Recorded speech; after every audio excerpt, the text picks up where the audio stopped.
केंद्रीय trade union के सभी पदाधिकारीगण केंद्र सरकार की मजदूर, किसान, जन विरोधी, महिला, नौजवान विरोधी नीतियों के खिलाफ सभी के प्रमुख मांगों का ज्ञापन भारत के प्रधानमंत्री नई दिल्ली के नाम का ज्ञापन अपर लेबर कमिश्नर कानपुर के द्वारा सौंपा गया। इस अवसर पर हिंद मजदूर सभा के राष्ट्रीय संगठन मंत्री श्री तारणी कुमार पासवान ने सभी पदाधिकारियों को संबोधित करते हुए कहा कि देश भर के श्रमिकों ने अपनी मांगों को लेकर पूरे देश में 20/5/2025 को हड़ताल करने का निश्चय किया था, मगर देश में आपात स्थिति होने के कारण श्रमिक हड़ताल को 9 जुलाई 2025 को करने का निश्चय किया है। उन्होंने आगे सरकार को चेतावनी देते हुए कहा कि श्रमिक कामगार किसी उन्नति का आधार एवं नींव है।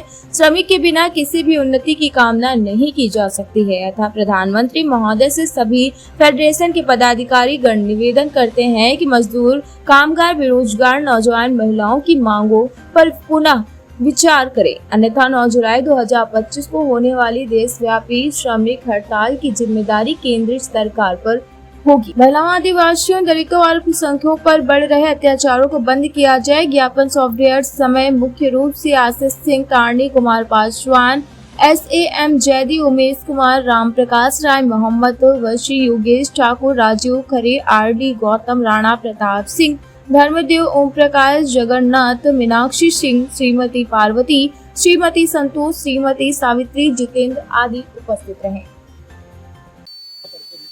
मैं असित कुमार सिंह, संयोजक केंद्रीय ट्रेड यूनियन संयुक्त मंच कानपुर का हूँ। और आज हम लोग जो यहाँ पर हम लोगों ने 35 सूत्रीय एक ज्ञापन दिया है भारत सरकार को और प्रधानमंत्री को संबोधित है, जो अपर श्रमायुक्त कार्यालय के सहायक श्रमायुक्त श्री रामलखन पटेल जी के माध्यम से दिया गया है। हम लोगों ने ज्ञापन के माध्यम से मांग की है कि जो श्रम कानून हैं, जो 4 श्रम कानून नए लाए जा रहे हैं, वो मजदूर विरोधी है, किसान विरोधी जो कानून लाए गए वो विरोधी है, MSP को लागू किया जाए।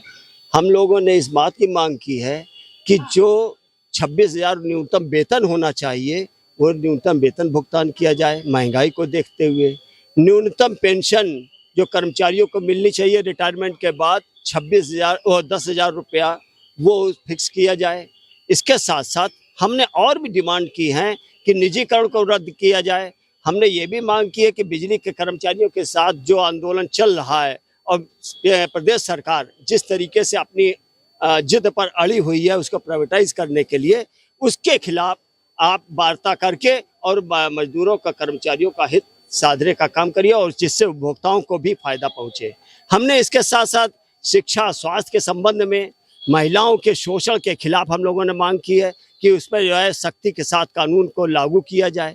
हमने इस बात की मांग की है कि जो श्रम न्यायालयों में और श्रमायुक्त कार्यालयों में जो खाली पद पड़े हुए उनको भरा जाए। इन सारी चीज़ों को मांग लेकर के आज हम लोगों ने ज्ञापन दिया और ये भी चेतावनी दी है कि 9 जुलाई की हड़ताल हमारी मुकम्मल हड़ताल होगी, चक्का जाम हड़ताल होगी। यह सरकार हमारी मांगों पर विचार नहीं करती तो हम लोग पीछे हटने वाले नहीं हैं, आंदोलन को और तेज किया जाएगा। तारणी कुमार पासवान, हिंद मजदूर सभा के राष्ट्रीय संगठन मंत्री एवं कानपुर हिंद मजदूर सभा के मंडल अध्यक्ष, भारतीय खाद्य निगम श्रमिक संगठन के नेशनल जनरल सेक्रेटरी।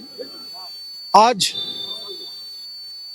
हम लोग 17 मई को प्रेस वार्ता किया था, जिस प्रेस वार्ता के माध्यम से हम लोगों ने आप लोग को सूचित किया था, मीडिया के साथियों के माध्यम से अपने मजदूरों में पैगाम बैठाया था कि जो हमारी 20 मई को जो हड़ताल है वो स्थगित कर दी गई है। देश की हालात को देखते हुए पाकिस्तान और हिंदुस्तान की युद्ध चल रही है।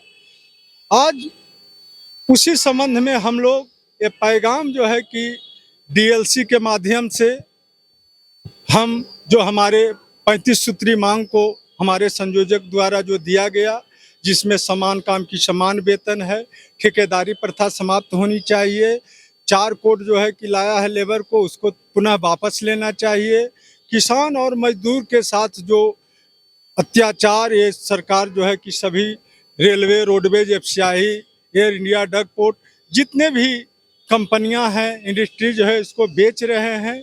इस लड़ाई को हम लोग आज शांतिपूर्वक आंदोलन को स्थगित करते हुए ये हमने जो DLC के माध्यम से प्रधानमंत्री को ज्ञापन दिया। अभी हम लोग के बीच में आए थे एलसी राम लखन पटेल जी को हम लोग ने सौंपा है। मैं यही चाहूँगा कि हम लोग का मजदूरों की मांग को सरकार पुनः माने। ये मनमानी ढंग से यदि जो ये करेगी तो जिस तरह से हम लोग इस मामला को देश की स्थिति को देख करके स्थगित किया गया था, इसको हमने 9 जुलाई को रखा है। सारे ट्रेड यूनियन हम पूरी ताकत के साथ इस आंदोलन को हम लागू करेंगे और नहीं होने के बाद यदि जो सरकार नहीं मानेगी तो हम सारे ट्रेड यूनियन क्रांतिकारी आंदोलन भी करने के लिए व्यवस्थित होंगे। धन्यवाद।